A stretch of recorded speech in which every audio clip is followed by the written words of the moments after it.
What's up, everybody? Give us 1 second here. We are going to get this intro kicked off for you guys. What's up?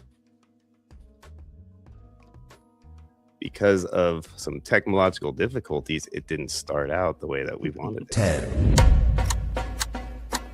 9, 8, 7,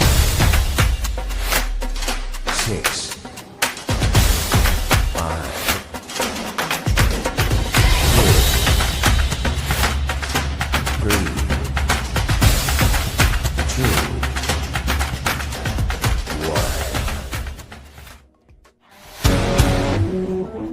Welcome to the Fantasy Football Press Box with your hosts, Scott Fitzgerald and Sean Clemens.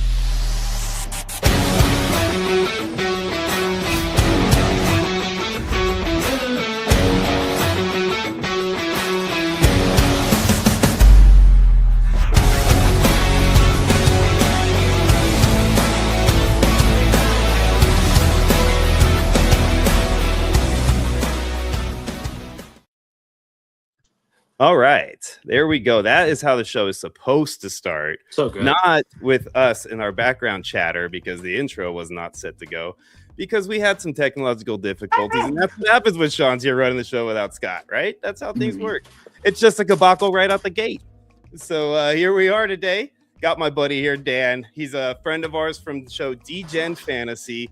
Double down, Dan, my friend. How are you today? Doing great. Got some dogs barking in the background. We'll get rid of them. Yeah, good day, man. Good weekend for the D-Gen Fantasy boys betting wise. So pretty happy. Yeah, that's pretty awesome, man. And if you guys aren't familiar with them, the D-Gen Fantasy boys, they come to us from the D-Gen Fantasy channel. So go check them out at D-Gen Fantasy on YouTube. So go subscribe to their channel if you haven't already, especially if you are into sports betting. I know it says fantasy, but they are literally lean towards sports betting more than anything else. And they do a great job, man. Brian and Dan specifically, you know, Rocky, he does all right, but Brian, Dan specifically, like they destroy it over there with their bets, man. And, you know, stuff like right now, playoffs, things like that happening that, I mean, they're giving you guys gems. So if you're into that, been great. It's been great, man. If you guys hop in the Discord, there's links over there on our channel. Handed out a plus 2,200 winner this past weekend on UFC. And we don't charge, man. So you guys come by whenever you want. Yeah, it's super awesome, man. It really is a good thing. And a lot of people do charge for what they do, and they don't. So go check it out. I mean, you guys know we don't do rakes here. That's their version of not doing a rake over there on the betting side. So check them out. Like we talked about. What'd you say? It's Tuesday, Wednesday, Friday? Yeah, so we go Tuesday, Wednesday, Sunday. And can't wait for the NFL to come around back too. Yeah, man, me neither, dude. Me neither.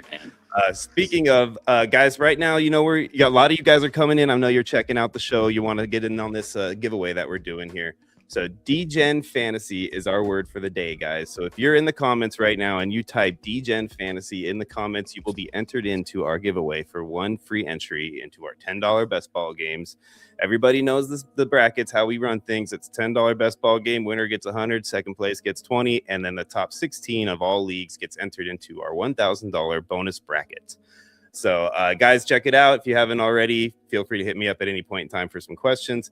But a lot of you guys know us and you know what we're doing here. So, Cyborg, make sure you space it out. Man, it's 2 words, doggy. Come on now. We love you, buddy. I think it'll register if you do it in 2 words, though, not one. Make sure you guys put a space between D-Gen Fantasy, okay? Does it still count if he doesn't do the space? That's the question. You know, that is a good question. And, you know, honestly, I don't know. I could go look real quick and see if it registered. And I would say no. So at this point, Cyborg, go ahead and space that out a little bit. Make sure you guys do that. D-Gen Space Fantasy. It's 2 words. So and look, we got a couple of people here already asking about Scott. What's up, Lilitz? Lilitz is over here. Scott. He needs somebody who is not a Bills fan. You know what? That's not gonna happen today, Lilitz. It's gonna be all Bills, and that's just what you're gonna have to deal with. All Bills, baby. That's it. That's all we're talking today. Just Buffalo Bills football. That's it. And Mark, it is D-Gen Fantasy. It's just like it's spelled on the bottom of the screen here. DEGENFA space. DEGEN space FANTASY. There you go. Guys, thanks a lot for doing that too, guys. It was really great to have all you guys in the show. We got our boy Cyborg in here. We got Eddie What up? Torres in here. We got our cool tyrant Busta Martin hanging out with us today. And then we already talked about our friend Lalitz, who's one of the regulars over at your show, isn't he, Dan? Yeah, he's there every time giving me shit. Every fucking time Josh Allen does something stupid during a fucking game. Oh my God, man. dude. So this is what we got here today, guys. By the way, Dan is a little more NSFW than we are. You know, we try to keep things PG-13. Dan leans towards the rated R side of the world. So he's going to have his slip-ups today. We're not going to try to keep him in check at all. He's going to do that on his own. But, you know, I think it's fun when he throws out a little bit of that. So I don't mind it from time to time. But, you know, without Scott, you know, we don't have to worry, right? Scott's the one that... My bad, boys. I'll keep it together over here. Jesus. Sorry. Oh, man. Right off the bat. I love it. It's so great, man. So great. Oh, what's up, Art? How you doing, buddy? Again, DGen Space Fantasy, and you guys will be entered into that drawing. Martin. So let's talk a little bit here about some football news before we get into some playoffs right now. Let's do it. You know, we got NHL, we got NBA playoffs going on, but there was a little bit of football news that snuck its way in there today, right? You know, the difference between ordinary and extra is that, or extraordinary is a little extra, right? Totally screwed that one up, but hey. Yeah, it was close. It was close. Close enough. Yeah. So basically, Njoku signs with the Chargers. All right, so that kind of, we've all been waiting to see where that domino fell. You know, it didn't fall where I wanted it to. I'm not going to lie. I wasn't excited about the landing spot for him. But do you feel like there's anything going on here as far as, you know, David Njoku still being kind of a fantasy relevant tight end? Or do you think he's going to fall into that, you know, low end TE2? Okay. I mean, as much as I don't like the fact that he went to an AFC contender, being that we're Bills fans ourselves, don't you kind of think that this is maybe a fantastic signing for them? I think he's going to be a great tight end for them. I agree. I think that's a really good signing for them as far as him being adding to the depth on that team. I mean, that puts him at, you know, him and Gadsden now as their 1 and 2 in tight ends. And that's a really popular way of playing the game right now. People want to play tight end sets all the time. And I kind of think Herbert's the perfect quarterback to have a tight end like Njoku. He needs that type of receiving tight end. I didn't think Gadsden hit a wall clearly for me last year, but he really did flash when he flashed, man. He looked really electric. If he can bring that big play tight end to their team, Njoku can be like that every down, maybe, you know, every drive he's going to catch a couple passes just to keep the chains moving. That's kind of fantastic, man. Yeah, no, I agree. I mean, I feel like they kind of have like a Dalton Kincaid, Dawson Knox kind of vibe. You know what I'm saying? Like, you know, probably, you know, a little more productive. Which tandem do you like better, though? At this point, but what's that? Which tandem do you like better, though? That's the question. It's tough because I obviously want to lean towards our Bills, and Kincaid being a local boy going up to my high school playing football for the same team I did back in the day. Like, that's, you know, obviously a guy that I always want to go for, but it's tough because I always liked Njoku, and I always felt like he was underutilized in Cleveland. Yes. And the guy had the potential to be like a really good top tight end in this league for so long, and just never had the pieces around him to get there. So to me, man, I have to kind of lean towards the Gadsden and Njoku just for pure potential with those two hitting their ceilings. Exactly, because you don't know what Gadsden is yet, man. And if he comes out and he looks like he did, you know, a couple games last year for a longer stretch of this season, that could be a nightmare tight end duo. Yeah, no, you're right. And, you know, our buddy here, Buster Martin, brings up a great point. And he says, does this mean that Allen is not coming back? And, you know, honestly, I think it does kind of nail in the coffin on that whole anniversary there. I shouldn't say, what was it? Anniversary reunion, I guess is the word I'm looking for. But I think that's over. I just don't think, and honestly, I think that means Keenan Allen's career is probably over at this point. I don't think he wants to play anywhere else. And if he does go somewhere, it's going to be the Rams. He's going to sign with the Rams because he's not going to leave LA. He's not going to uproot anything. He's just going to stay right there in the same stadium and just play for the other team. I didn't think he had it, man, last year. He flashed a couple times again, but it just didn't. As the season wore on, he wore down. Sorry, I almost dropped another F-bomb. But he did wear down as the season prolonged. So I don't know, man. This is a great signing for the Chargers, though. I think Keenan Allen's going to find himself probably at the end of a very, very long bench on some team. Yeah, poor guy, man. I mean, maybe he hit, I don't know, like the Chiefs or something like that. If they end up with, they would probably take a flyer on him. I actually don't hate the Rams either. If they want to just see, I feel like they don't need it, but if they wanted an extra body, an extra veteran, well, they don't really have a whole lot of depth behind their top two guys. That's a good point. So maybe. Yeah, maybe. Yeah, absolutely. And Keenan's really good in the slot too, I think, if I'm not mistaken. If I remember correctly, I feel like he's kind of one of those guys who could play anywhere on the field, but slot was like a good spot. What's his correct role, though? Is it like catch 3 to 4 passes a game, just kind of... That's exactly what I think. 3 to 4 passes a game, like those crucial downs, maybe from time to time, will be targeting him, and over the middle, kind of, crossing routes and whatnot. It's kind of how I vision it. I mean, I'm not a coach, so, but that's what I think could have worked for him. I don't see him being any kind of an outside threat anymore. I don't think so either. I'm just thinking, like, could the Rams use that type of threat? And I think they might be able to, right? Oh, absolutely.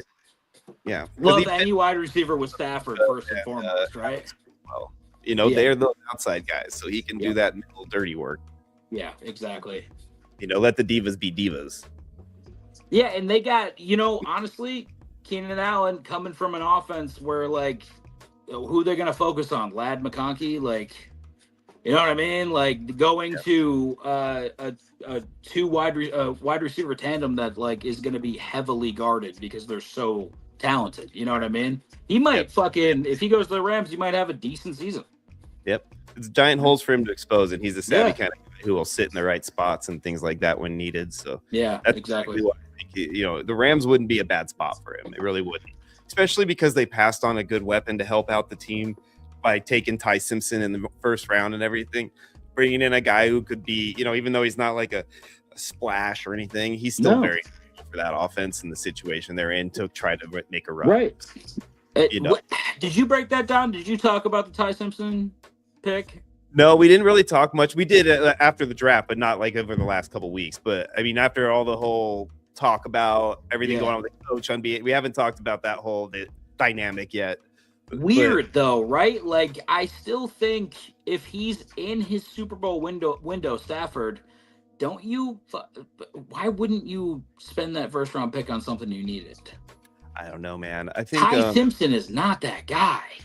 And I don't even think he's the type of prospect that you should take at 13 anyway. Like, he's the kind of guy where they probably could have traded back a few picks, picked up an early second in the process, and taken him there. And then, maybe have the chance still to get, I want to say, if they traded back, I don't think Ruben Bain would have been there, right? Because he got taken at 15, I want to say, by the Bucs. He did, but they're still playmakers. There were playmakers in that range. I mean, bottom line, they should have just had taken him at 13. That's what I'm saying. I don't know why you need a quarterback that high, anyways. They could have traded back up to get Simpson. Lamar. But seriously, Clem, the quarterback market next year for this upcoming draft is absurd. It's absurd. There's talent all over the ball. Like, I think I like Garrett Nussmeier better than I like. This is a huge point too. I mean, if you add Lemon to that offense, like talked about, how do you stop it? Keenan Allen times 100. Yeah, how do you stop it? And then, of course, Philly picks up another just dynamic wideout. You know what I mean? I'm getting so tired of Philly getting all of the draft steals. Every single draft, somebody just falls in their lap, dude. And every single time on Justin Jefferson, they do not let that happen again.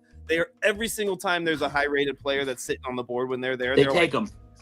It doesn't matter, character issues, anything. Doesn't matter. They just take the talent. And you know what? Coming from a team that refuses to just take the talent, it's so annoying that I can't. I know, I swear. Dude, that draft stream we covered on DJFS, and we covered the draft first day. I was a mess when we kept trading back. A mess. Oh, I was so upset, dude. I was so upset too. Like after the first couple tries, I was like, whatever, just do your thing at this, whatever. Like, you're doing the same thing you did when you got Keelan Coleman and see how well that worked out for you. But whatever, let's keep trading back again. Yeah, But, just like, keep going. Brandon Bean trying to be Belichick. the fact that I got upset too, I'm like, if you did all that trading back, why didn't you just keep going? TJ Parker would have been there for a little longer. You could have just gone back again and That's maybe what I'm saying. later. What are you doing? You're getting third stringers in the second round. Like, what are you doing? That other kid who was another, like, this is not a Bills podcast, but like literally, like they traded back up again, wasted some of the assets they picked up to get a kid that they didn't have to trade up to get. They didn't have to do what they did at all. I don't even like to get in the UConn wide receiver in the 4th round. Made no sense. Nobody was picking that guy at all. Yeah, it was kind of a crazy draft, man. I never like to judge too much when I see the players come out, right? Like I want to see them play and I want to get some ideas because I thought Jarius Byrd was the worst pick in history when it happened, and then that made me feel a lot better after a couple of games. So that I'm not saying that could happen this time around, but you never know. You better hope it does. Rough. Brandon Bean better hope it does. Yeah, I mean the fact that they did everything they did after what happened, so that tells me what they like. I felt two ways about the whole Brandon Bean situation. It was either he's on his last straw and this is okay, man, we're going to give you 1 year to do it your way. And if it doesn't work, you're out. Right. Because he was complaining so much about how Sean was in his way. So that's what I think was one option. The other option, which now after everything that's happened so far makes me feel like it's more option 2 than option A. But the other option is that Brandon Bean got so far up Terry's what that he can't do no wrong now. And he's got free carte blanche to do anything he wants, and he can literally like make a mistake and it will not matter, because the way that he approached the draft and the way that things have happened, it tells me that he has carte blanche and he can do what he wants knowing his job is safe, because Terry has probably told him as much, at least for a couple of years while they see how this Joe Brady experiment works. Shoot, he might get a whole nother head coach. He might get a whole nother head coach to work with if Joe Brady fails over the next 2 years. What do you, honestly, we haven't, and I know this isn't a Bills podcast. I understand, guys. I truly do. We're Bills fans. We're very passionate about this situation right now.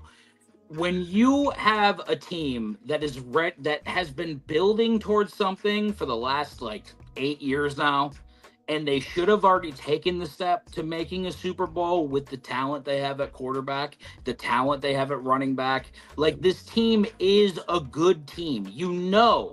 That you're one wide receiver number 1 away from having a perfect offense, right? Yeah, exactly. You're one. You got DJ Moore. Great start. Yep. He's a number 2. He's not a number 1. He'll never be a number 1, dude. It's just not going to happen. Right now, you can't expect a guy who used to be a number 1 to be a number 1, and he never made it up to that status in the first place. Exactly. But is he a great number 2? Yes. Did I think that they were acquiring draft picks to try to go after A.J. Brown? I did. So I was a little upset when they kept taking dude after dude that I heard people say they had 7th round grades on. And I'm like, what point are we going to – they take the Jude Bowery from Boston College with pick 102. I just nobody was going to draft that guy at all. So you just wasted the 4th round pick on someone we're not even going to use. It just makes no sense to me. Yeah.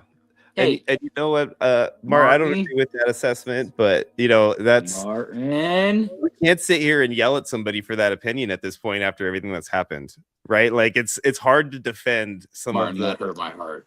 Cabacles that have happened in Buffalo with Sean McDermott in charge. There was and I loved Sean in the beginning and I defended him for a long time, but I swear, man, had that 13-second game not happened that way, we would have won at least 2 Super Bowls by now. And I genuinely agree that year we would have won the Super Bowl. I do too. I think we beat the Rams and that would have been our Super Bowl for sure. The way that Josh was playing in those playoffs, it was lights out. He could not miss. Was playing. Diggs was playing on fire. That was his peak year, dude. I mean, even Gabe Davis was showing out. Dude. Gabe Davis had how many bomb catches that season? 30, 40, 60-yard catches. I mean, just Beasley was a stud too, man. Getting us. Beasley was the perfect little, like when he was like at the tail end of his prime, just the perfect little Edelman type wide receiver. That was our Super Bowl. And frankly, blowing that game is what should have cost him his job. He should have lost his job after the 13 seconds game. I mean, if not that game, then not winning the Super Bowl the following season, then yes. Yes. For sure. Yes. Like he has that monkey on his back, right? And for me, the monkey with Sean McDermott was always the fact that he was an Andy Reid disciple, and his mind always felt like he just could not beat Andy, you know, and like so he would freak himself out, and he would knock himself out. He would play prevent defense with 13 seconds left because he's so freaked out about beating Andy, you know, and like stupid crap like that. I think is the main reason why he just has that like thing, and it wasn't the team; it was Sean and Andy that was the hurdle. Sean, he took us from nobodies to medium. Yeah, that's a good point. But he took us from nobodies to like actual serious football team. He just could never win when the coaching battle was just so far tipped the other way, man. He couldn't strategize. He couldn't adjust. You know, I think he will, because he's going to learn from this. He's going to adjust. He's going to be able to come back with a different mindset. And I think he'll grow enough to make himself a Super Bowl coach, because he's one of the top 5 coaches in football right now, in my opinion. He's still a top 5 coach in football. I don't know. Where does he end up, though? What's that? Where does he end up, though? That's going to be a question that we'll have to wait and see, I guess, right? I think my impression is it's going to be somebody who falls apart this year and fires their coach and has to really pick for one of these quarterbacks coming out. If he wins the Super Bowl with another team before the Bills do, I'm going to lose my mind. I just want you to know that. I will become an Eagles fan so quick, Trader Club. I'll do it. I honestly thought he fit so good for Pittsburgh. I felt like he was like a Pittsburgh type of guy. Like kind that, just like the perfect call. Yeah, I agree. Right? Yeah. So I was shocked that he didn't at least have a shot at that job. I thought it was either Baltimore or Pittsburgh, to be quite honest. Yeah, I really thought the same thing. I thought that was the perfect type of spot for him. You know, but maybe it just ended so poorly that he wasn't in the runnings for those jobs, man. I think he'll end up somewhere as a defensive coordinator first, I would assume. Maybe. Yeah. I don't know. He's really a sought after. His record is going to be better than any other coach available next season. If you think about actual, you're right. Out there. Maybe like another like pretty bad team that's ready to take a leap takes a chance on him. I just don't think it's a contender. If you're a contender, I don't think he's the guy. What if this would be so horrible, bro? This would be so. Don't say that. Don't do You're gonna hate this. You're gonna don't do this, man. I think you know what's coming. Actually, don't you do this? What if Mike Vrabel gets fired in New England and they hire Sean McDermott to be their head coach moving forward with Drake May at the helm? I mean, what would you do in that scenario, bro? I don't know, man. I'd have a really hard time with that. That would be like your ex that you were like literally engaged to, and then she leaves you for your best friend. That's what that would feel like. If it does happen and he's successful, I will be the saltiest person on the face of the earth, dude. So salty. If he goes there and it's horrible, I will laugh so hard. But if it's good, I'm going to be so upset. I know, me too, bro. Me too, dude. You know who I'm going to hate the most too? And you're right. You're right, Buster. That's who I'm going to hate the most right there, is that Diana Rossini. It's going to be all her fault. I'm telling you. Can I ask you, is her firstborn son Mike Vrabel's kid? I guess we're going to find out when he starts playing football, huh? It's a fact, right? Like, she named him Michael. Like, come on, dog. How, as a husband, how would you feel if this all happened to you? You don't know if your kids are yours anymore. First of all, I would be talking to the best divorce lawyer that they have available. And I would be like, I want everything. You know, I want all of his money and all of her money. You know what I'm saying? Like, I want it all, first and foremost. And then I'm jumping on a plane and I'm flying to like some some island with a bunch of, beautiful women Yes. walking around and great Yes. weather. Yes. And I'm spending the next like month and a half like decompressing. Running through. Probably going to be a lot like the guy from Sarah Marshall, where I'm sitting at the bar crying 90% of the time, drinking fruit juice drinks all the time like that, with giant, pieces of fruit in them. Just a little. That's probably what I would think. Just a Dracula musical written. That sounds pretty good, dude. That sounds pretty good. I like that. He had a great time. I actually think this is a good move for him. I like it. I actually feel better for him now. He's on the watch for me. I'm worried. And it sounds like this has been going on since like the very beginning too. So 2020. I mean, this poor guy's been in such a long-term like scandal, basically, and I mean, they can say whatever they want. In reality, we know the truth behind the closed doors. It's just like that CEO dude who got caught at the Coldplay concert. God. Everybody knows the truth, man. You can't sit here and deny it's obvious. Dude, seriously, out there, listen, cheating on your spouse, never cool, but being pregnant and cheating on your spouse, there's a special place in hell for you. I'm just gonna say that. Right? That's fucked up, dude. Having birth for eternity. Dude. That's you're compromising your child's soul at that point, dude. Like that's messed up, dog. You cannot, dude. Yeah, that's not good, man. That's bad juju written all over it, buddy. It's terrible. See, this is what happens when Scott's not here. This is how far off the rails we go. Listen, sometimes when dad's away, we gotta play a little bit. It's okay. Oh man, I love it. All right, so back though, guys. If you haven't already, appreciate all you guys in here. Please go and comment in there, DGen Space Fantasy, 2 words, DGen Fantasy, and get yourselves in the drawing. $10 entry into our best ball games. Anyone that you decide you want to enter, doesn't have to be the next one. It can be whichever one you're ready to enter. You just let me know, and then we're gonna get you guys covered for that one. So. Good luck to everybody who's entered. Really appreciate all you guys listening. And if you haven't, please like and subscribe to our channel and go ahead and jump on over to DGen Fantasy and subscribe to their channel because they do give you winning bets on a regular basis. Yes, we do. So, man, dude, talk about some playoffs here, doggy. NHL playoffs. What do you want to talk about first? Let me ask you because you're the guest. Do you want to go with NBA first or do you want to go with NHL first? God, I don't want to talk NHL at all right now. I don't want any part of talking the NHL right now. I don't want to even think about hockey for the next day. Let's start NBA first, please, God. Let's start NBA. Oh, man. All right. I'm with you, though, man, because I definitely feel a little bit better about the outcome of the NBA games than I did about those 2 hockey games last night. I was not happy. Not a happy camper at all yesterday. It was a bad night. It was just a bad night, dude. Yeah, it was. It was absolutely not good for you or for me. And we're going to talk about basketball instead. So the Knicks win their series, sweep. And, I mean, they didn't just sweep. They literally they swept them with like one of those street sweepers that goes down the road and it doesn't leave anything behind. It was rough. They got, it swept them up good. Yeah. I mean, you look at it, the Knicks, the lowest win they had in this series was by 6. And if Bry is watching right now, I just want you to know, buddy, you got absolutely waxed. You were talking a ton of shit, and I did not like it, sir. I will say that. 144 to 114 in a game that the Knicks were favored by 1.5 points is absurd to me.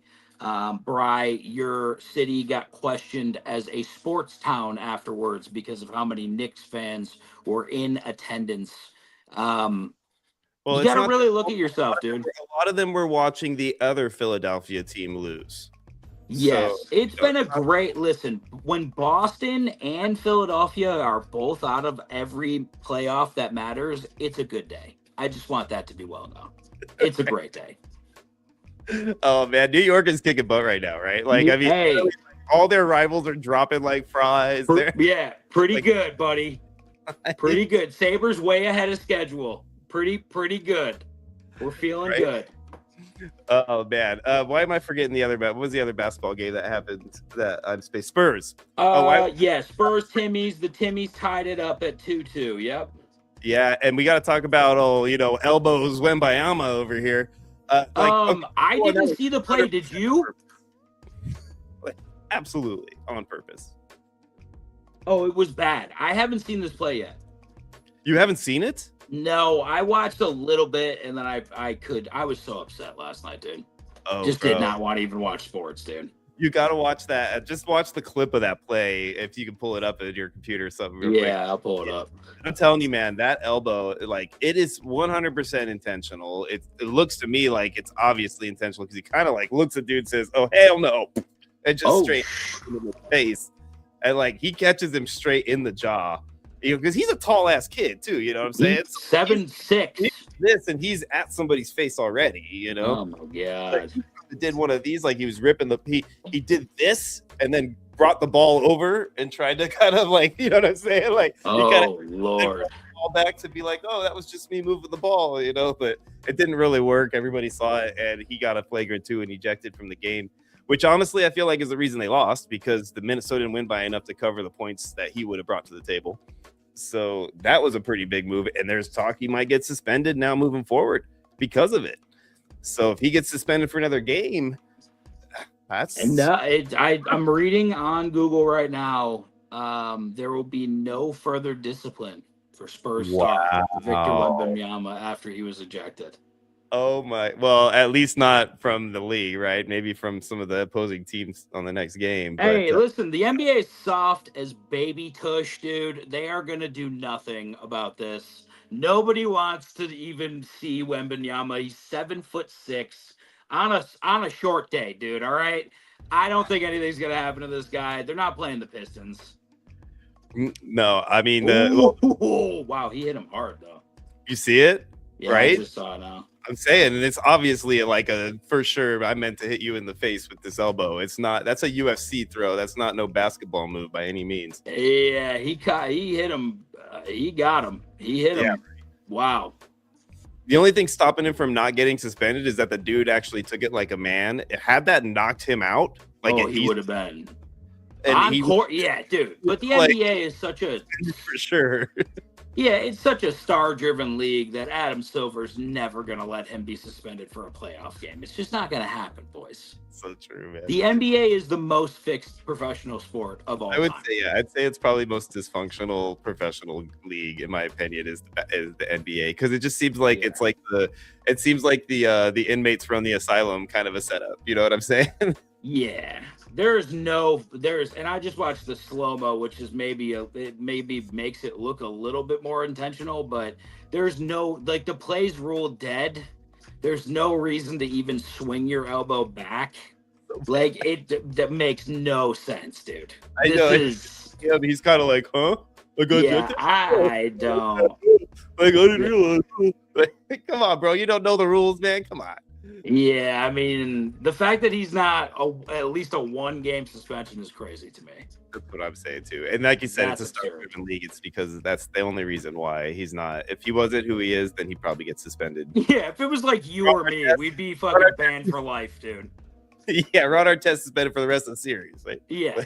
Not Wemby though. I don't know. I think the fact that the Timberwolves won yesterday, I don't love it. I don't love optically this series for the Spurs. I thought they were more ready to face OKC, and they're gonna lose. No, I think OKC, if they swept again, I think they're just gonna kill it, dude. I don't think that anybody's gonna be able to stop OKC again. I don't either. The Knicks are gonna absolutely get murdered in the finals if they make it, and so is Detroit. So I don't know.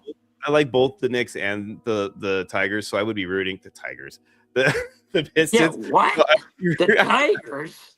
So I would definitely be rooting for the Pistons or the Knicks in the finals against OKC, but I feel like it's like rooting for somebody to beat the Roman Empire back in the day, right? Like they were just like stepping on everybody. They didn't care, Like that's how it feels like OKC. They're just gonna walk right through everybody. Whoever they want to take down, they're taking down. Well, the only thing that gives me pause, if the Spurs get through this series and somehow catch like a third win, they'll give OKC a tough time, but they just don't look like they have the sea legs to do it, man. They just don't look like it. I don't think they have the composure. Yeah, I don't either. So yeah, that's So definitely. it's if you want the ticket though, OKC to beat the Knicks, it's plus 150. OKC to beat the Pistons is plus 375. Because OKC is gonna beat everybody. That's so funny.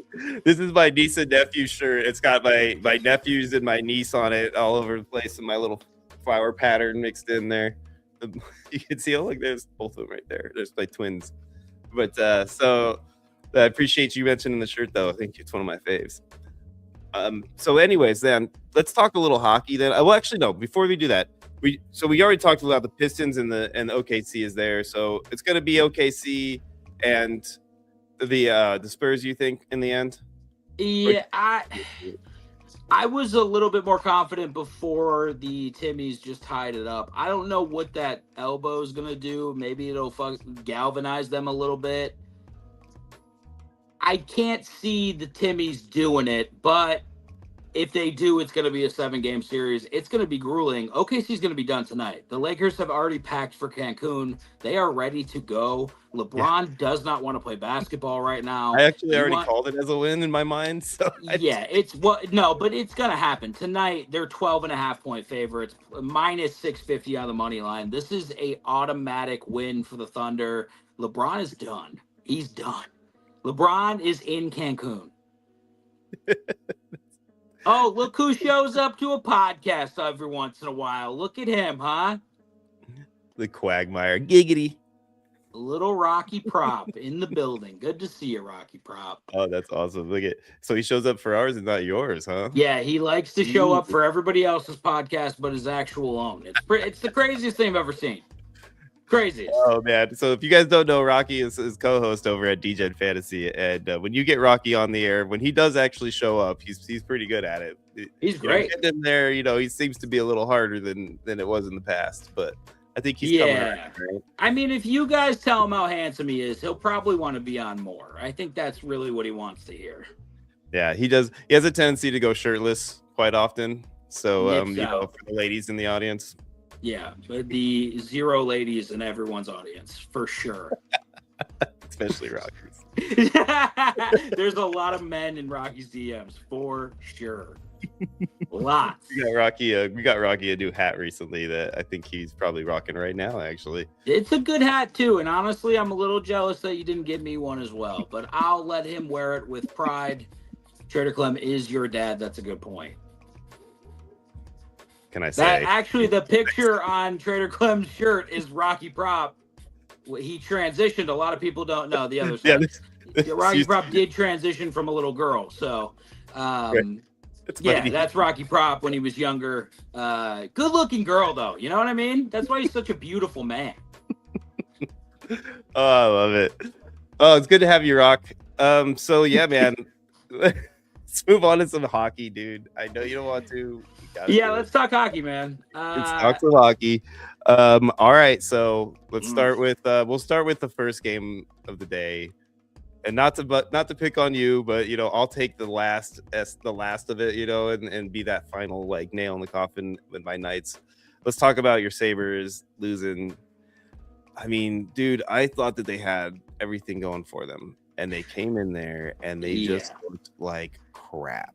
They have looked like crap the last 2 games. I don't know what's going on. I don't know if they're just searching for something and they haven't been able to adjust yet or something like that. Clearly, we need a goaltender change. It seems like UPL will be due back next game. If you don't win game 4, you are in for a nightmare. It's a nightmarish situation. You have to win game 4. Really looking for these Sabres to rebound the same way that they rebounded against the Bruins when it happened, when that series happened. I agree. And I think it just seems like, I don't know why, but it seems like the Sabres aren't skating as fast and as confident as they were in the previous series. I don't know what's going on about. Is it the yips? Are they feeling the pressure finally, you think? I feel like that first series, they were free. They weren't tight. Yep. The last 2 games, they've been tight. They've been turning over the puck. They're sloppy. The passes were all crisp. They were really, really good. Montreal's just faster, and they're playing our game better than we can play it right now. And I don't know what's going on. The goalie is beatable. He's very beatable. I don't know why they're having such trouble with it. Can't keep the puck in the zone to save our lives, man. Like, I don't know what is going on. Seems like something's weird is happening right now. They have to get back to just crisp passing, east to west hockey. That's it, man. Yeah. No, you're 100% right, man. And I think it's exactly what you said it is. I think it's a young team who's like in the situation. Like, I think the first round they came in, they're like, we're in the playoffs. We're stoked to be here. You know, this is awesome. And they came in and they just played great and like free, like you said, without kind of any pressure. And now they won that round. And now they're looking at, they're like, man, we're only one round away from the conference finals. That's only one round away from the Stanley Cup finals. And like, and they're kind of like wide-eyeing it now. And they're like, oh, I don't want to screw up. I don't want to be that guy. And that's what it feels like right now for me when I watch them skate. And I'm not like the most experienced hockey guy or anything, but it's just, my kind of inexperienced eye watching it. That's all I'm seeing right now is a bunch of young kids out there who just look like they a little deer in the headlighty. Yeah, that's all it is. And if they can come back down to earth, we'll be fine. We'll get back in this series. It'll be great. We got to win this next game. And honestly, how many teams have been down 2-1 and come back? Like, I'm not worried about it. You just got to win the next game, one game at a time. Let's just get a good goaltending performance for one game here, and I feel like we could get back on track. They just need to get out of their heads. This is a free roll. We weren't supposed to. In December, we were last in our division. Yeah.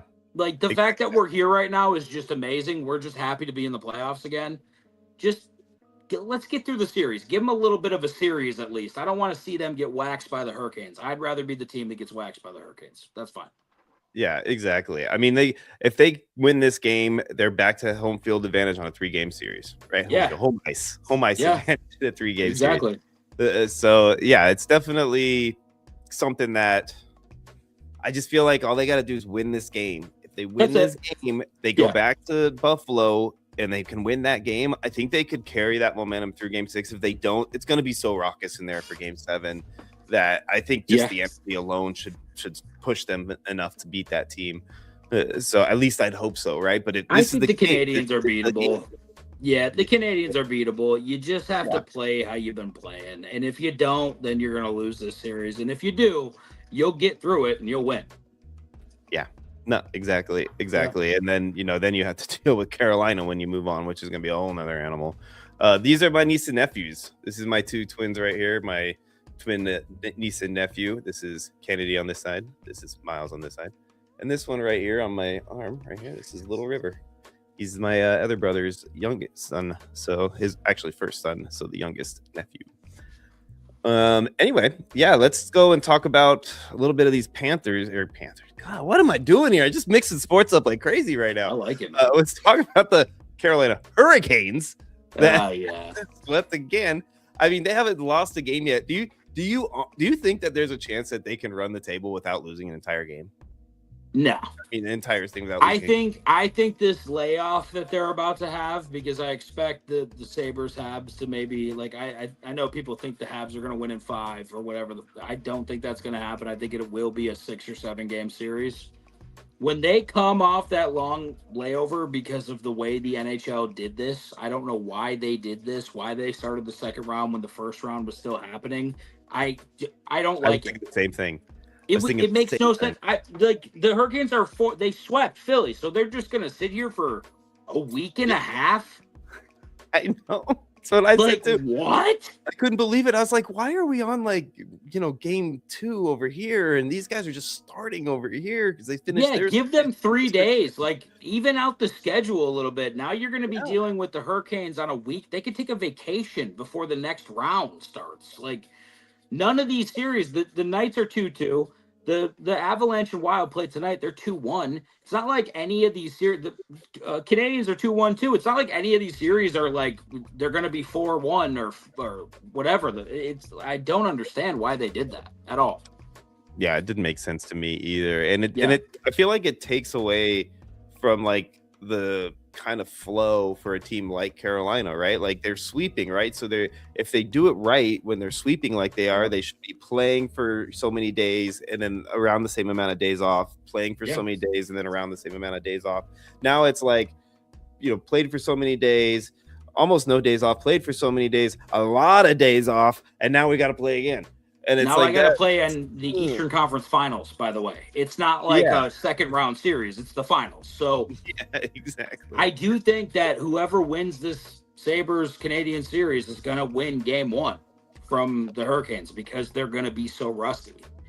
Yeah, and and our buddy here is talking. He must have been a fan at Philly there because he's saying the Flyers took him to 2 OTs, had no business taking him to the playoffs or the rebuild team like that in the first place. So the fact that they barely made it and who they were, and the fact they took him to 2 OTs and all that, I appreciate what you're saying there, man. But they still swept. They still haven't lost a game yet. They are 8-0 in the playoffs. So they are proven to be the best team out of the East right now. I mean, they deserve the ranking they have, right? There's a reason for it. I do think there's a little bit of sneaky value right now on the Avalanche at plus 185 to win the Stanley Cup because Carolina's favored at plus 150. Colorado was the favorite for a very long time. Golden Knights at plus 850 isn't bad either. Like, I do think there's value outside of the Hurricanes because I do think the Western Conference is going to win. The Cup. I mean, I do. I hope you're right because that means that, in my opinion, it's going to be my Knights because that's who I think is going to take it. But not after the way we played yesterday. I mean, the Ducks are good though, man. They're a young team. Dude. They're really, really good, man. Still though, I mean, how do you go from playing the way we played the game before to playing that like that? It's like we're a Jekyll and Hyde team, man. Yeah, it feels like, you know what I'm saying? Like it's been that way. It feels like for me, every time I watch them, I'm like, oh, are they going to be the team that I love seeing, or are they going to be the team that makes me want to rip my hair out that I can't do yet because it's not long enough to donate? Yeah. So it's one of those things, right? I just don't know what to expect from them. And spoiler alert, well, I guess it's not a spoiler because I just found out myself right before we went on the air, but I got tickets, so I'm going to be at the game tomorrow. Me and my girl are going to go, and our tickets are 6th row. Nice. Right? We'll be right down there next to the glass. Yeah, and we got them for face value too. Luckily, because we got a friend who happened to have season tickets who happened to have bought them before they knew that they were going to be out of town. Hey, that is the best luck of all time, there, buddy. Gonna be great. Awesome people to hook that up. If they show up though and play like they played in this last game, I'm gonna be a little annoyed that I'm going through the trouble of driving all the way down to the strip and all the stuff that I got to get through just to go watch this game. To watch them get their butts kicked again. That's not going to be fun. I mean, you lose 4-3. It's not like you got ran off the ice. You know what I mean? Like, it's not like it was. It's. I mean, in my opinion, I think when. Go ahead. We weren't in that game though for the most of the game. I think they were up for 90% of the game to the point to where it was like the final scores doesn't really give the justice to how much we were dominated in that game. I understand. I do think when the Knights, when Vegas wins, it's just a little bit more convincing. And when the Ducks win, it's a little harder for them. That's why I know it's 2-2 right now. It's a 4-2 series, maybe 4-3. You know what the big part of it was yesterday too? What? We didn't have Stone.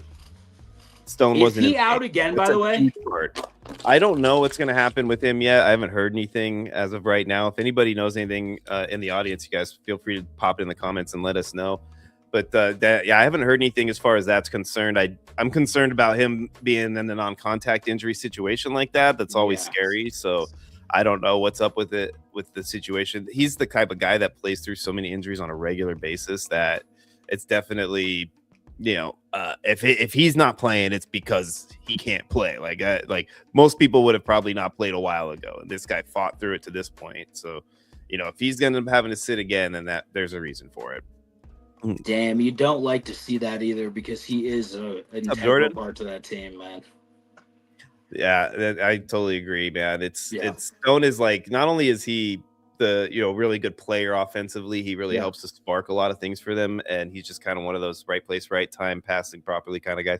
Kind of like what was his name? Why am I blanking on his name now? The badass white boy basketball player, Steve Nash. Yeah, he's kind of like Steve Nash out there, the way he plays the game. John Stockton, right? They both kind of that same style of play where they just do things right. They're not spectacular, but they just do right things at the right time all the time. And that's the kind of player I feel like Stone is for that team. Without him, and they miss him a lot. So if he's not there, I'm really scared about them coming out here in this next game. I get if he it. does play, though, it could be a blowout. And that's what I'm thinking. I think you guys get this series 4-2, 4-3. Just popped up that the Bills will open their new stadium on Thursday night against the Lions in week 2. Really? Yeah. Are you serious? Yeah. Thursday? I'd love to make that game. I would love to make that game happen. Are they doing the schedule? Is the schedule released tonight? It's supposed to be Thursday. The rumor I've been hearing is Thursday, which that's another thing that we should have talked about. We were talking about NFL. I'm a little annoyed that we don't have a countdown to an exact time that we're going to get our schedule so that we can all be prepared to watch it and stuff. Because I don't like it either. Fun when they do the schedule release and they make it a big, pomp and circumstance all around it. Countdown on the website and all that fun stuff. Yeah, I agree. Like, we don't have anything else going on right now. I mean, we're sitting here on a fantasy football podcast talking about NHL we got a time. and the NBA playoffs. We got a time. Thursday, May 14th at 8 p.m. There we go. Thursday, May 14th, 8 p.m. We will have our schedule, which means I will finally get to find out when the Buffalo Bills will be traveling to my hometown of Las Vegas to play the Las Vegas Raiders. It's going to be so I fun. cannot wait for that. And, if you want to come on down and attend that game, you're more than welcome. I got an extra room here at the house. Let's do it. Come on by. We'll go party it up, man. We'll go watch the Bills whoop up on a Raider team that if we don't beat, then you'll be very sad. I'll be very sad. Yeah, I'll be very sad if that's not the case. I do want to just tip real quick. I have 2 picks tonight that I like that I think you could make a little bit of cash on if you guys want them. I want to give them out before these games start, if that's okay. Yes, let's do it. So these are Dan's pick of the week here, guys. This is Double Down Dan's pick of the week. He's going to do one of these for you every week, guys. And if you listen to DGen Fantasy, he will give you a lot more. This is just a little taste of what Dan has to offer. Yeah, and I have it together in a little SGP that you can get plus 233 odds on, but I like Nazem Kadri for the Colorado Avalanche over 2.5 shots on goal, and I like Duncan Robinson over 2.5 3-pointers made tonight. Just throw those together, put a couple bucks on it, and hopefully it cashes. What do you think your final score is for that game today?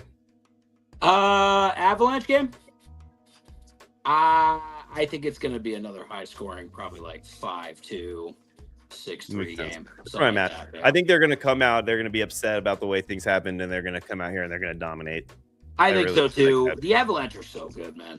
They are, dude. So good. They are. I'm really concerned. I do like this Wild team is good though. I like watching them. They're fun. Yeah, I'm concerned about the Avalanche. I think the Avalanche will beat them, and I'm really concerned about them. And then when the Knights have to play them after they win, and my hope, for everything that's playing out the way I want it, that's what I anticipate. And my heart wants Sabres Knights, obviously, but my head's telling me it's probably going to be Avs and Canes. It's just both. I think so too. I think you could take a ticket right now, both plus money. Just take the Avs and the Canes to win the Stanley Cup. Just do that. Yeah, to be in the finals, that totally. That would probably win you a decent amount of money just to take both teams on the same ticket. I think it's the way to go too, because it's like I said, my head says that's the best move because it's really hard to see either the Knights or the Sabres beating one of those other two teams. I agree. Series, that's just a difficult ask. I agree. Right now, if you want to take the Sabres to beat the Golden Knights, that's plus 8,000. That's insane.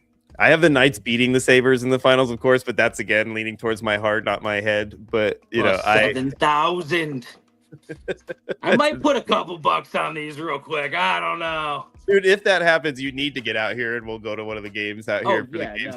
If the Sabres get to the Stanley Cup, I will be there. I don't give a fuck what's happening. I will be there. Right, I'll try to get a hold of these tickets again. Hopefully, that'll be an option. Oh, that'd be so we'll see. Sick. Maybe I'll stand outside of the stadium. I don't care. Yeah, exactly. I'll talk to the airline people. Hey, man, you cancel these flights. Don't be letting these flow. Oh man, I love it.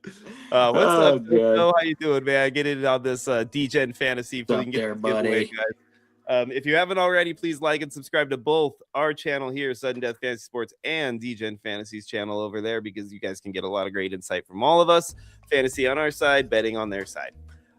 Anyways, Jojo, man, good to have you here. He's typing DGen Fantasy in here to get a hold of this free giveaway that we're doing. If you haven't done that already, make sure you do that. Anyways, beyond that, man, we've got the other side. We talked a little bit of Avs here. We already know what we're thinking about that series. That series is probably going to be, something that moves into Avs and Knights, hopefully, right? Yeah. So, I don't think we really need to worry too much more about hockey. So what do you say we jump in over here to our segment that we're going to run today? What do you think of that? I am ready. Let's do it. All right. And so those of you that are familiar with the show, you've seen this before. This is one of our favorite things to do here. We call the ambiguously split duos. And what we do on this ambiguously split duos is we sit here, we break down different duos, right? And whether they're going to be A or B in their duo, right? So who's going to be the running back that's going to be the A or the B in what backfield? And, maybe who's going to be the tight end that's better, the here or there, the wide receiver. We're going to do this with different positions as we move forward, guys, throughout the offseason. It's one of our favorite things to do. And I'm really excited because Dan has no idea what's in store yet. All he has seen is this one graphic right here. Yeah. And that's it. So he has no idea what's coming. And I think he's going to really enjoy this. So, Dan, let's get started here, buddy. We're going to start with the backfield. That I'm curious to see what you have to say about these guys. We got ourselves the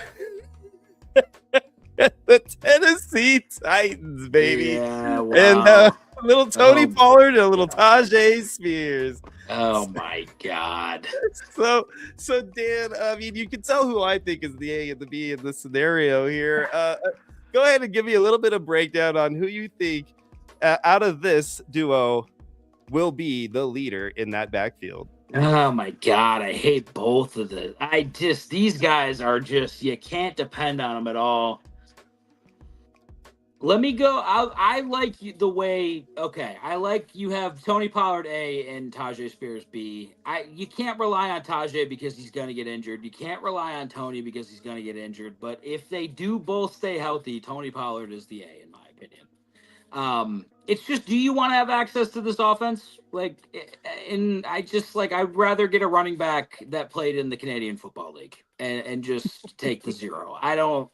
Do I want either one of these guys on any one of my teams? No, I'm good. I'm set. And I think I'm with you on that. Like, they're definitely not my first choice by any means. I mean, if I'm at the club, like, these are the ones that I would talk to after 7 or 8 drinks and not after like 2 or 3 drinks. You're already feeling yourself. Maybe you did a bump in the bathroom. Yeah, absolutely. That's exactly what's going to happen. Yeah. Maybe if you want to go that far with it, sure. But yeah, I'm with you on that one, man. I think you have to pick one of the two. I lean towards Tony. But I've got to say, though, I really did like what I saw of Tajay Spears at times. I think that if he can stay healthy and his knee doesn't become as big of an issue for him, then there's potential that he could take that backfield over and be more of the 60 to the 40 rather than the 40 to the 60. I agree with that. Let's watch out for Nick Singleton, though, from Penn State, because they did draft him. He is a big play back, in my opinion, and I think he's very good. Watch out, because if both of these guys go down and Nick gets a chance to run the ball, it might be them B and C and Nick Singleton A. Yeah, right. And that's what we call our jack in the backfield right there, because we usually have a little jack in the box with that head. I just didn't have the time to make it. I thought about that absolutely too with this backfield, though, that he has a chance to take over because neither of these guys have proven they deserve the starting role over what he might bring to the table. Yeah. So, yeah, JoJo's agreeing too. He's the same thing here, man. He said Singleton is a guy to look for. So, what's up, BKG Cowboy? It's good to see you here, buddy. If you haven't already, type DGen Fantasy. I know I haven't seen you in the comments yet. Oh, yep, there it is. Bam, I see you did it. Good job, dog. Let's get everybody in here. All you guys listening, man, make sure you do that so we can get you guys hooked up with this free giveaway. So yeah, man. So that's our first one here. Let's, we're moving right along. We're doing pretty good. Let's go ahead and fly on over to our next one.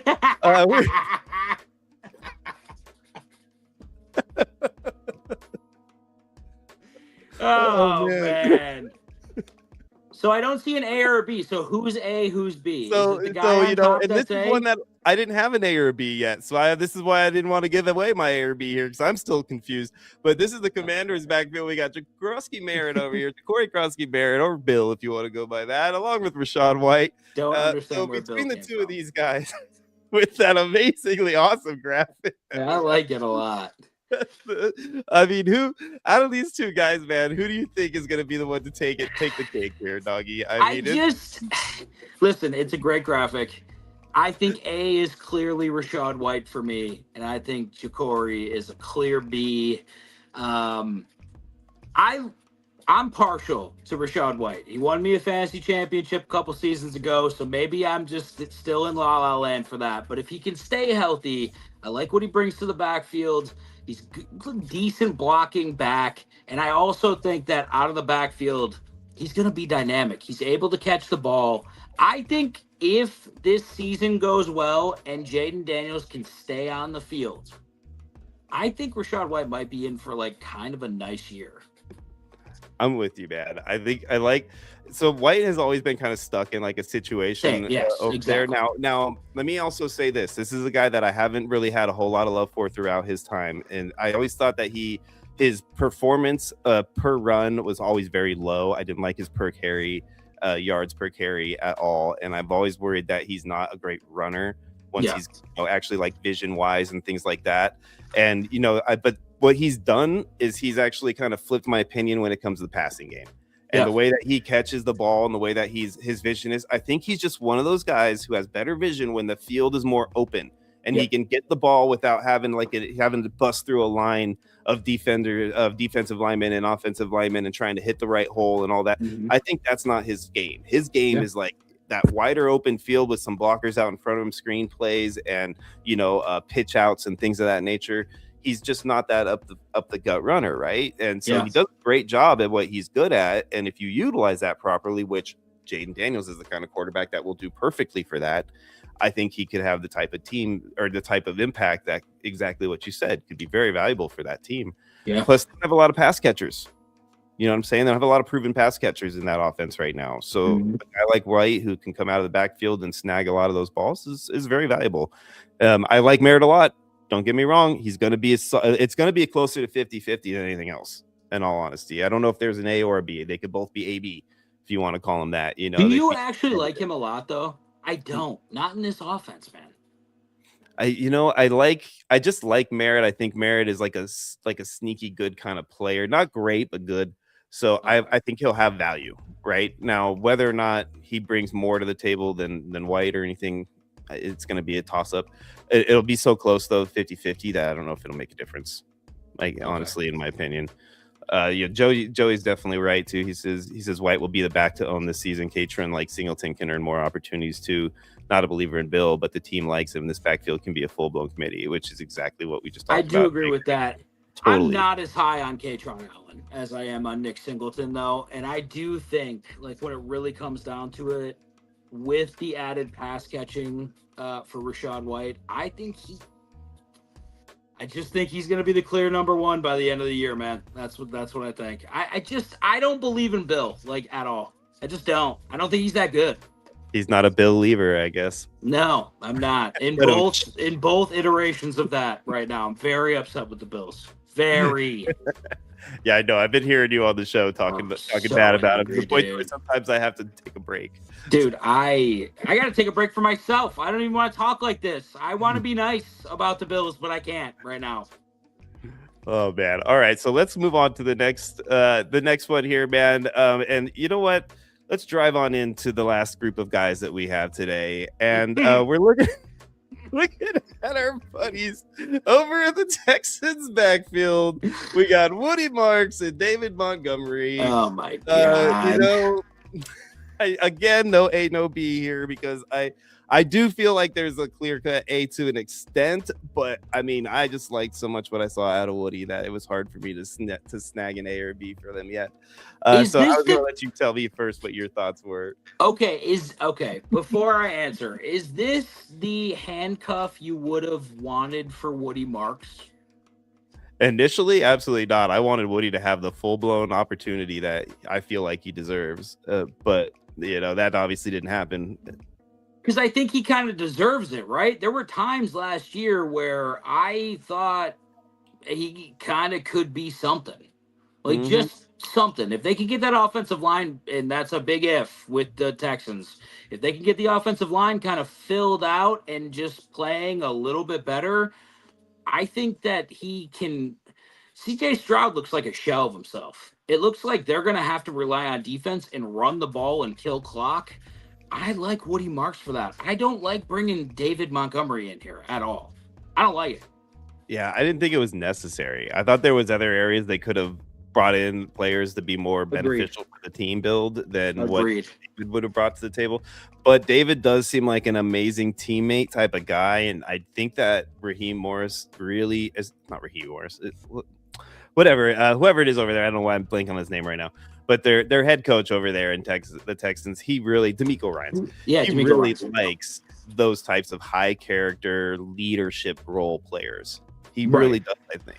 And I think David fit that perfectly for him. He wanted that guy that could come in there and keep his offense on track when things aren't going great, can be in that huddle and be like, dude, we got this, blah, blah, blah, like the rah kind of guy that brings everybody together. And I feel like that made him a little bit of money this offseason because of that. I really do. So that's the way I think David does end up leading the charge also in that offense to start the season. But Woody has the potential, I think, to where he'll be like Hendo over in the Patriots was last season, I think, where he'll force his way onto the field by the end of the season because he's going to have some moments that it's undeniable that the man needs to be on the field more often. Do you think that David Montgomery could also have some of those moments, though? Are you worried that what if Monty just being there throws his game off a little bit? Do you worry about that? I do to an extent. I'm a little concerned that Monty can still be Monty because he's getting older as a running back, and he's 28. not the type of back who's like, he's taken wear and tear. His running style requires him to take wear and tear. That's just how he is. So I don't think he's somebody who you could say is going to be able to continually bring that same type of pop over and over again. He might be like a Frank Gore. It could happen, but maybe. Right now I'm just not ready to say that yet, at this point. So I just think Woody has like that spark that could bring something special if he gets the right opportunities, and I think he'll force his way on eventually. But still not far enough apart from each other to make a difference. I like to think though that it's A for Woody Marks and it's B for Montgomery. But knowing this team, it'll be Monty gets most of the carries for some stupid reason. So he'll Vrabel the crap out of the situation. I think the same way that they did last year. So and as long as he doesn't Rossini, it's fine. We'll see. It's not that easy, buddy. Not that easy. It's not that easy. This is our show to pick on the Pats, right? Because we got I love it. That's great. Hey, you guys lost. I get to pick on you. Yeah, he says Woody improves as Stroud improves too. You're right, JoJo. That's true. If Stroud does play better, which I do anticipate Stroud to be better, I think he'll still fall somewhere between his rookie season and where he was last season. This is not, buddy. This is not good for him, though. Does he look like the same guy that came in his rookie year? Because not to me, he does not. He looks like he is not going to be good. I'm just going to tell you that now. Yeah. He's like I don't know, like Mike and Molly, like peaked early and now it's just like hanging on for dear life, Yeah. And frankly, like it doesn't really make me confident that they're going to do anything with these two. They just keep trading offensive linemen and not signing any. They were already bad last year, and they get rid of their best offensive lineman and then another offensive lineman. They trade a fourth and a seventh and another offensive lineman to the Lions to get David Montgomery. Is there not a running back that you could have drafted in this draft that you don't? Just spend a fourth-round pick on a rookie running back that you're not going to pay a bunch of money to. Especially the way they fell in the draft. Yeah, I mean, they only took like 2 backs early, and then the rest of them, I think, like third round was the next back or something, right? Like, it was crazy. Like after Price, you just had a huge gap in time before the next one came off the board. So I agree. I agree. I think you're right. I think there was some other options that were out there that were better for them, but I can't hate on a guy who's turned around a franchise that struggled mightily for a while before him. Like, even when they were getting to the playoffs with JJ Watt and all that, I still don't think they were ever considered a good team. No. They had a couple seasons where they were considered they were okay, contenders. Right? Yeah, they were all right, but they never were quite there, what I'm saying? I agree. They were like the Chiefs back in the day. Remember how the Chiefs with Trent Green like that? Like they were always kind of right there, but never great, Yeah, I agree. Still like that. Yeah. So, all right, man. So that is our ambiguously split duos. I know that's a lot of fun, guys. I hope you guys enjoy that as much as we do. Yeah, we're gonna that's do great, more man. of those as we move forward. Yeah, I thought about throwing in the tight ends on this one too, but then I was like, Oof. I don't know, man. I'll wait till later to do the tight ends. We'll talk a little bit about the Njoku and Gadsden split and see what we think there. Dude. So salty he went to the AFC contender. I don't like that. Yeah, I mean, it was definitely not something I wanted either. Gosh, I wanted him to go to a team that didn't have that either up and coming or clear cut one tight end. Those are the two things I didn't want to happen. Let me ask you just one more Bills question. I know it's just been Bills heavy. I'm so sorry, but we got to talk it just a little bit, guys. Just bear with us. What the hell are we gonna do with these tight ends? Dude, I don't know, honestly. So I like Dawson Knox for what he is. Yeah. You know, he restructured everything, so now I'm okay with that, where he's at pay-wise also. Yeah. Kincaid, I've been very disappointed in his progression. I thought he had such a higher ceiling than he's shown at this point. Same. But I'm still not ready to give up yet because I just know the ceiling's there somewhere, and tight ends sometimes take a while to get there. Like, I think Kelsey took like 3 years before he was ever really a special player. So, I'm not saying that it's going to happen with Dalton. I still think that there's a chance that he could hit that top tier tight end. I just think it's a lot smaller of a chance now than it used to be. I know you want him to have flashed before that. For me, he just never got to like I get getting the 5th-year option and stuff or signing the option on him. I understand it. I don't know if he gets another deal from the Bills. Not if he doesn't play better. I mean, he better not at this point, or he takes good money, like a team-friendly deal to stick around. That's the only options he's going to have. He's got to take a real friendly deal because we are $30 million over the cap already. Yeah, there's a lot of things that need to happen right now, and obviously we're probably going to, continually restructure Josh over the next few years to keep things in order. But there's a lot of aging contracts and stuff, blah blah blah, right? But right now, I mean, they're making them run. They're trying to prove that they did the right thing by getting rid of Brady and going with or not getting rid of, but getting rid of McDermott to keep Brady. So if they're going all in for that, and they don't care about better work, man, because Josh ain't gonna want to be around for a rebuild. I'm just telling you that now. This better work. He doesn't deserve to be around for a rebuild. If that happens, then we need to do the Stafford deal, and we need to send him to somewhere that he can be competitive for him because he deserves that. And then we need to reset, and that is a nightmare to have Josh Allen, to have a talent like that and not win one Super Bowl is the biggest disappointment of my lifetime. Like if that doesn't happen, if that happens what you said it does, I have serious concerns about us winning a Super Bowl during my lifetime at all. Period.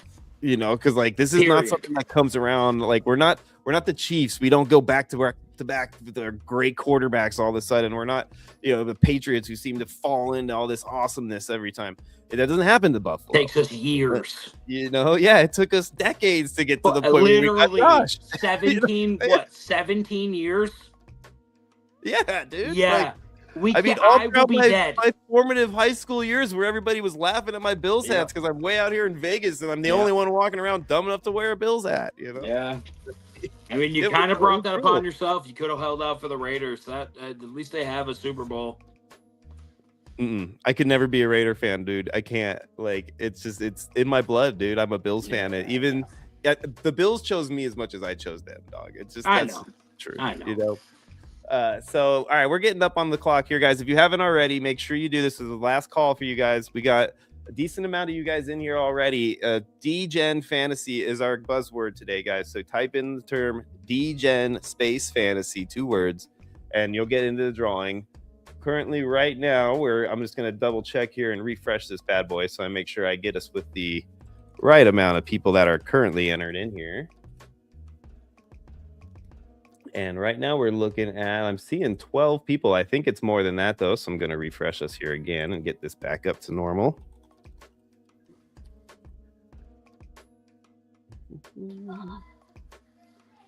All right, we're going to give this a few minutes here. So, Dan, thanks for coming by again, man. We really appreciate you, doggy, and everything that you've brought to the table today.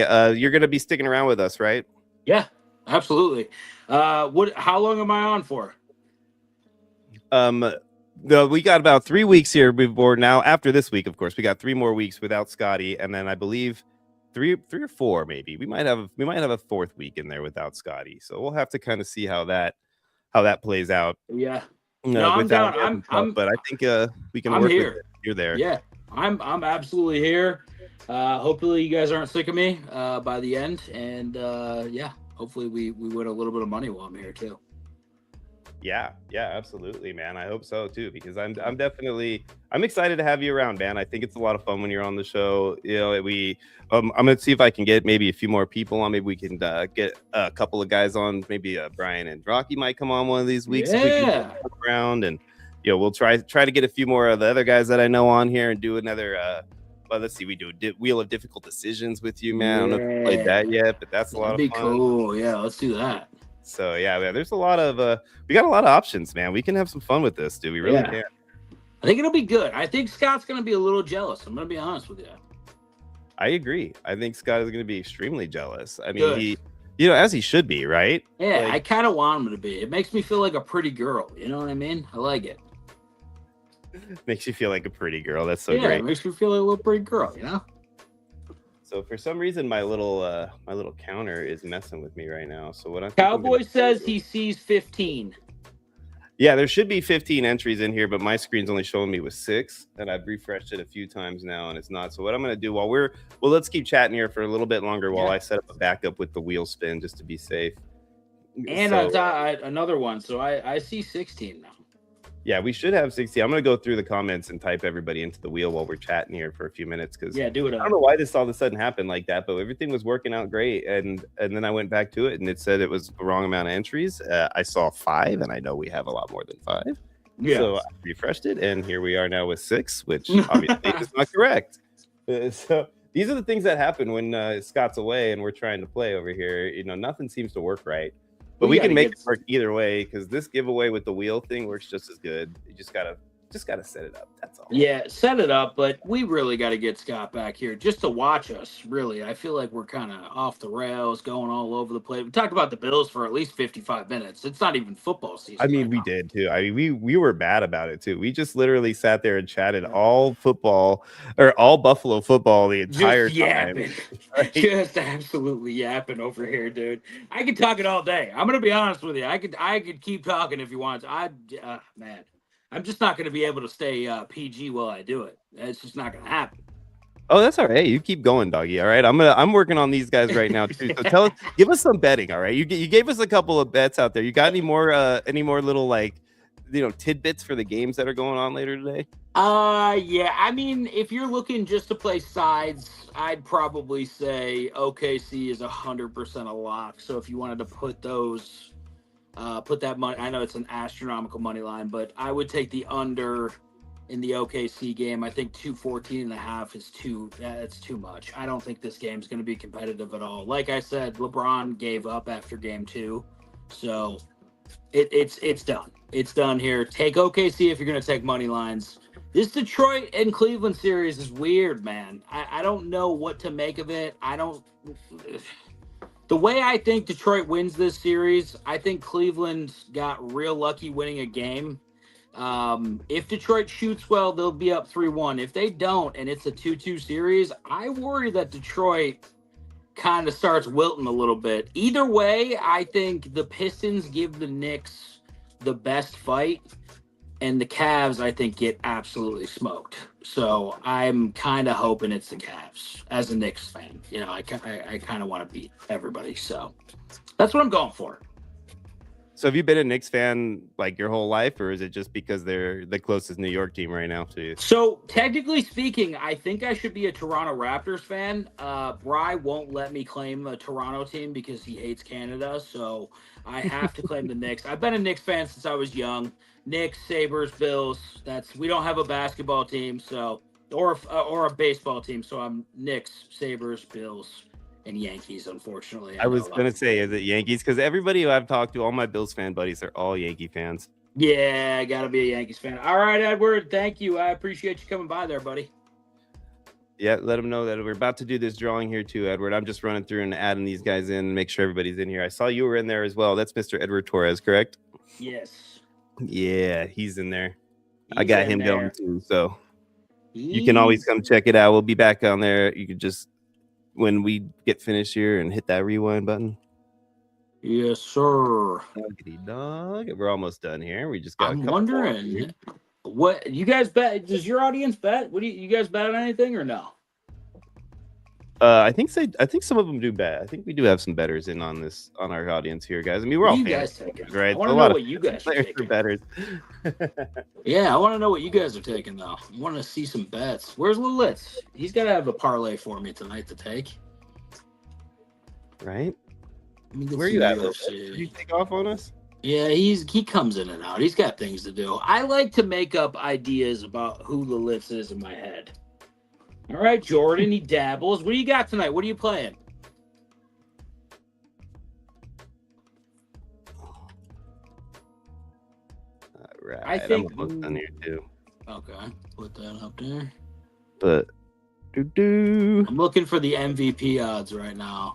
This Netflix fight card is going to be ridiculous. So stupid.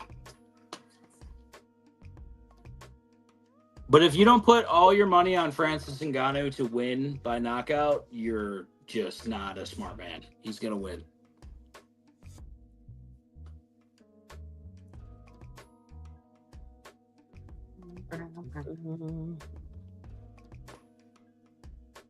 Definitely taking that Lakers game under, says Jordan. Yeah, I like that play. I think it's nice. I'd like to pair it with something, though. You know what I mean? I like the under 214. I got a little safety net bet here, huh? Let's build something real quick.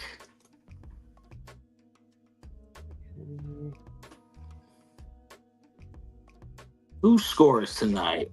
13 in here on my guy. Let me see what this one says. Yep, so these ones are still wrong. They did not refresh on their own. So I'm counting 13. So I'm missing a couple. So you just keep on rolling through here for a second while I find the two. Yeah, do your thing. All right, I'm taking OKC money line. I'm taking, what's the total on this game?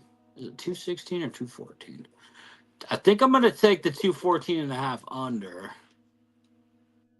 Hold on, I'm looking at what kind of SGP I can build real quick. Yeah, let's take that. And I need a prop. Let's look for a prop here. Big fan of these 3 attempts. Let's look if we can get one here. I almost think it's going to be maybe a little Luke Kennard. 3.5 attempts for Luke Kennard's not bad. Austin Reeves is at 6.5. Marcus Smart at 6.5. I don't like that. Rui at 6.5. I've been kind of riding Rui a little bit.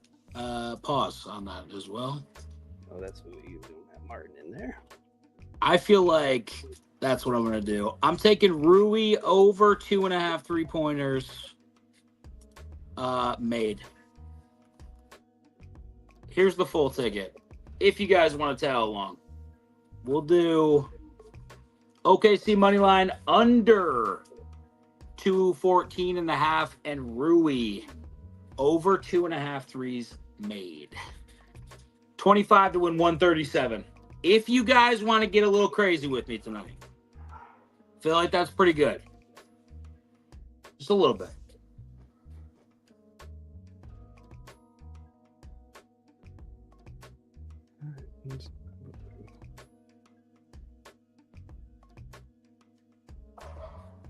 Ooh. Got everybody. Cowboy. A little Mitchell under. I like that.